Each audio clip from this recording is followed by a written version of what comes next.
మూడోసారి అద్భుతమైనటువంటి మెజార్టీ నరేంద్ర మోడీ గారి నాయకత్వంలో భారతీయ జనతా పార్టీ పొందబోతా ఉంది. కాబట్టి అదే పరిస్థితి తెలంగాణలో కూడా ఈరోజు ఎన్నికల్లో మేము ముందుకెళ్లాలని ఆలోచన చేస్తా ఉన్నాం. తెలంగాణలో కూడా 2019లో 4 స్థానాల్లో మేము విజయం సాధించాము.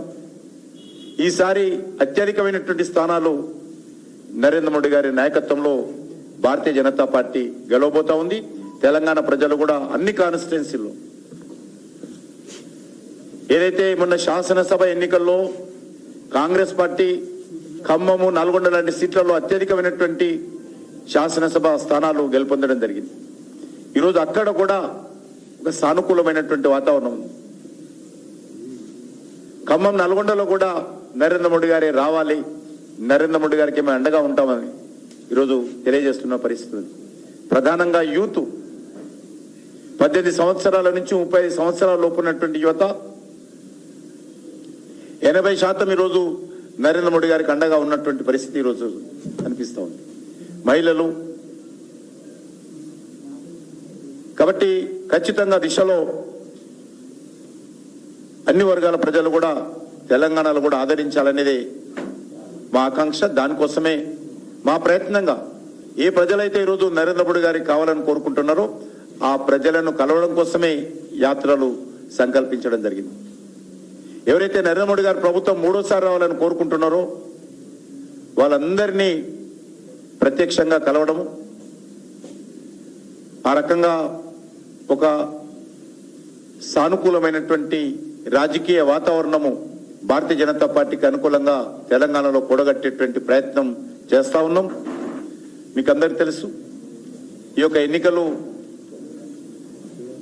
మరి కుటుంబ పార్టీలకు, అవినీతి పార్టీలకు, మరి నీతి కోసం, ధర్మం కోసం పనిచేస్తున్నటువంటి భారతీయ జనతా పార్టీకి మధ్యన జరుగుతున్నటువంటి ఎన్నికలు. కాబట్టి ఆ దిశలో అన్ని వర్గాల ప్రజలు కూడా భారతీయ జనతా పార్టీని బలపరచాలని, ఆదరించాలని కోరుకుంటూ యాత్రకు సంబంధించినటువంటి డీటెయిల్స్, టైమింగ్స్ కానీ, డీటెయిల్స్ కానీ, సానుకూలమైనటువంటి స్లోగన్స్ కానీ మీ అందరికీ త్వరలో వివరిస్తాం. కాబట్టి యాత్రలో రాష్ట్ర స్థాయి నాయకులు, జాతీయ స్థాయి నాయకులు, తెలంగాణకు సంబంధించినటువంటి అందరూ కూడా యాత్రలో ఎక్కడో దగ్గర ఏదో ఒక యాత్రలో ఉంటారు. ఆ రకంగా భారతీయ జనతా పార్టీ ఇది నరేంద్ర మోడీ గారి యాత్ర, ఇది బీజేపీ యాత్ర, మరి దేశ అభివృద్ధి కోసం జరుగుతున్నటువంటి యాత్ర. కాబట్టి ఈ ఎన్నికలు ఇది దేశం కోసం జరుగుతున్నటువంటి ఎన్నికలు, దేశ అభివృద్ధి కోసం జరుగుతున్నటువంటి ఎన్నికలు. ఇది నరేంద్ర మోడీ గారి కోసమో బీజేపీ కోసమో కాదు. నరేంద్ర మోడీ గారి నాయకత్వంలో దేశాన్ని గత 9.5 సంవత్సరాల్లో చేసినటువంటి అభివృద్ధి ఏదైతున్నదో ఆ యొక్క అభివృద్ధి కావచ్చు, అనేక మరి విధానపరమైనటువంటి అంశాలు కావచ్చు, నిర్ణయాలు కావచ్చు, చట్టాలు కావచ్చు. మనకు తెలిసి ఈరోజు దేశ ఆర్థిక వ్యవస్థ కూడా ఏ రకంగా గాడిన పడిందో మనం చూస్తా ఉన్నాం. కాబట్టి ఎన్నికల్లో సుస్థిరతకు, అస్థిరతకు మధ్యనే జరుగుతున్నటువంటి ఎన్నికలు. 2014 ముందు ఒక అస్థిరమైనటువంటి ప్రభుత్వాలు, బలహీనమైనటువంటి ప్రభుత్వాలు దేశంలో ఉన్న విషయం మనకు తెలుసు.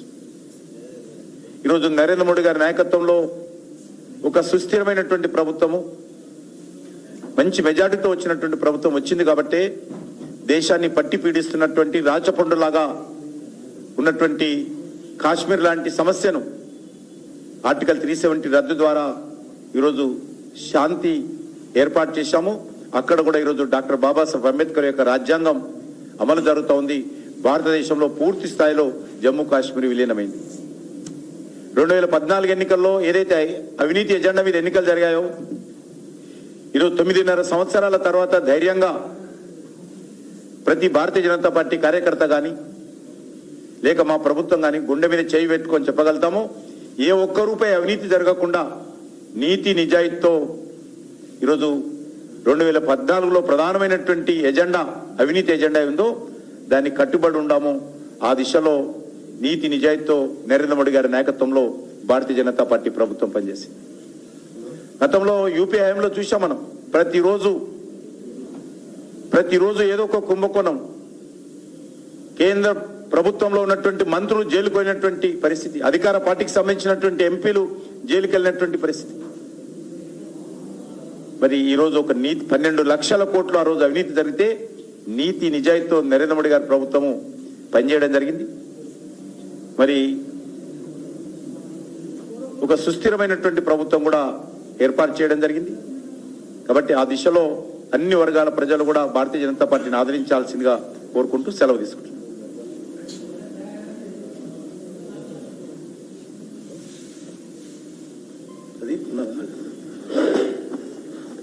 సౌమ్య ఒకసారి దానికి పీపీటీ ప్రెజెంటేషన్.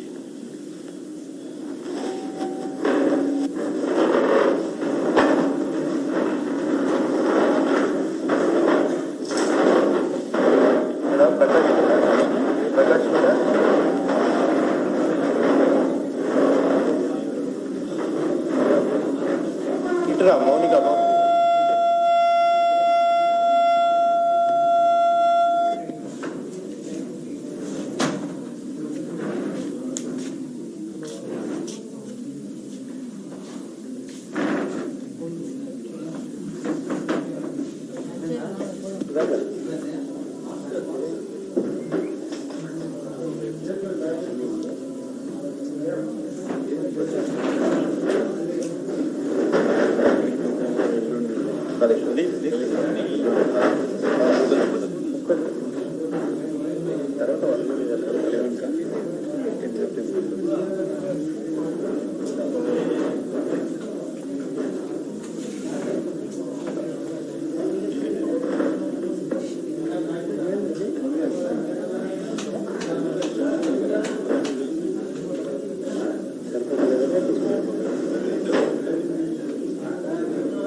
డిక్లేర్ చేయి, వస్తుంది రాదు ఏదో ఒకటి చెప్పేస్తే మేము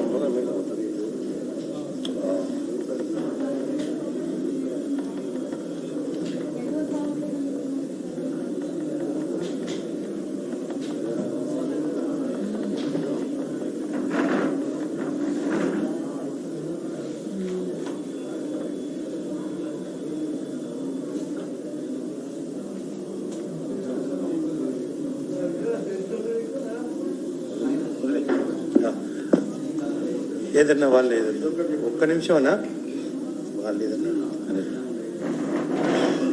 దీనికి సంబంధించి ఇంకేదైనా లేకపోతే క్లోజ్.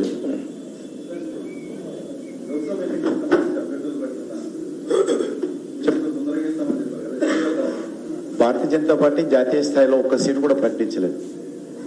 మేమన్నీ మా ప్రపోజల్స్ అని కూడా జాతీయ పార్టీకి ఇస్తాము. అక్కడ నుంచి ఫస్ట్ పార్లమెంట్ బోర్డు, లక్ష్మణ్ గారు ఇక్కడ ఉన్నారు, వారు బోర్డు మెంబరు, అందులో నిర్ణయిస్తారు. ఇంతవరకు ఒక మొదటి మీటింగ్ కూడా సమావేశం జరగలేదు. రేపు Bharatiya Janata Party state parliament board meeting, election committee meeting ఉంది. మధ్యాహ్నం ఎలక్షన్ మేనేజ్మెంట్ కమిటీ మీటింగ్, 2 మీటింగ్లు ఉన్నాయి రేపు.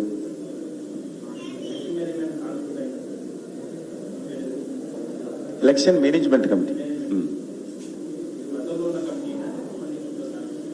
మార్చాం కొంత, అది ఉంటుంది కానీ కొద్దిగా మార్చుకుంది.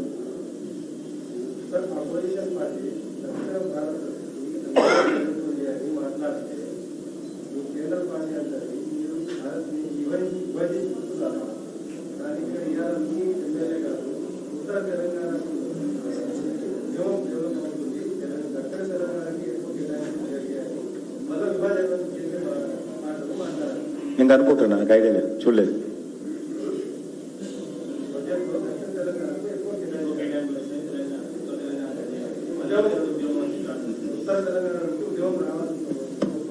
మీకు క్లారిటీ ఉండాలా. కర్ణాటక ఉప ముఖ్యమంత్రి సోదరుడు డి సురేష్ పార్లమెంట్ సభ్యుడు. వారు బడ్జెట్ కేటాయింపుల్లో ఎక్కువ తక్కువ గురించి మాట్లాడారు. దేశ విభజన ఉత్తర దక్షిణ దేశాలుగా దక్షిణ భారతదేశం విడిగా ఉండాలని చెప్పి డిమాండ్ చేసిండు. ఏదైనా బడ్జెట్లో హెచ్చు తప్పులు ఉన్నట్టయితే మాట్లాడేటువంటిది హక్కు ఉన్నది. ప్రాంతాల వారిగా వారి యొక్క బడ్జెట్ కనుక నిన్న స్వయంగా పార్లమెంట్లో ఆర్థిక మంత్రి నిర్మలా సీతారామన్ గారు కర్ణాటక, కేరళకు, పశ్చిమ బెంగాల్కు, బీజేపీ ఇతర రాష్ట్రాల్లో గత యూపీఏ ప్రభుత్వంలో 10 సంవత్సరాల్లో ఎంతైతే బడ్జెట్ కేటాయింపు జరిగినాయో అంతకు రెండింతలే జరిగినాయి, కానీ తక్కువ జరగలేదు. ఆ బడ్జెట్లో ఉండేటువంటి ఆ యొక్క అనుమానాలు వ్యక్తం చేసేదానికి నివృత్తి జరిగింది.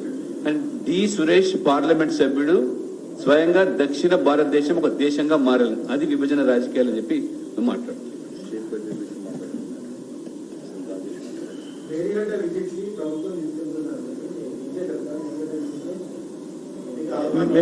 మీకు తెలుసు ఆల్రెడీ మిమ్మల్ని అందరినీ తీసుకుపోయాం. మేము చాలా మందిని మేమే స్వయంగా చూసి వచ్చాము. గాలెంపడేందుకు మేము వెళ్ళొచ్చాం కదా.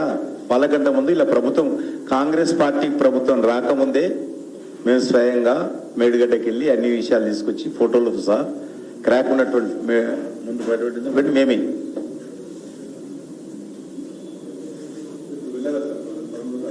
ఆల్రెడీ వెళ్ళొచ్చాం. వెళ్ళారనే సమస్య ఎట్లా? ఆల్రెడీ వెళ్ళొచ్చాం. కొత్తగా చూసి మేమే చెప్తుంది. మీరు ఎవరైతే అవినీతికి కుంభకోణాలకు పాల్పడ్డారో వాటితోనే పవర్ పాయింట్ ప్రజెంటేషన్ పెట్టుకున్నారు మీ మంత్రులు, మీ ప్రభుత్వం.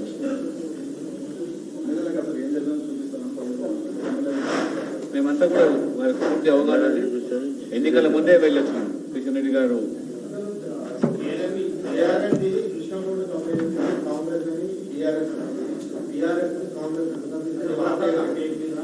ఇది కొన్ని యాత్ర కానీ ఈరోజు అందరం ఇంతమంది కూర్చొని యాత్ర పెట్టాం. మళ్ళీ ఈరోజు కలుస్తూనే ఉంటాం కదా. అది నేను చెప్పడానికి అన్ని విషయాలు చెప్తాం. చాలా స్పష్టంగా మా పార్టీ లైన్ ఉంది. అసెంబ్లీలో చెప్తాం, అసెంబ్లీ బయట చెప్తాం. ఇది కొత్తగా మేమేం ఏది కాన్స్టిట్యూట్ చేయలేదు. అన్ని చట్టం ప్రకారం చేసాం. చట్టం ప్రకారం అన్ని జరగాల్సింది. అంతెందుకు కలిసి కూర్చొని మాట్లాడుకోండి. ఆంధ్రప్రదేశ్, తెలంగాణ మిత్రులందరికీ నమస్కారం. ఈరోజు భారతీయ జనతా పార్టీ మొదటి సంఘటన మంత్రి, founder, BJP Jan Sangh founder Pandit Deen Dayal Upadhyaya గారి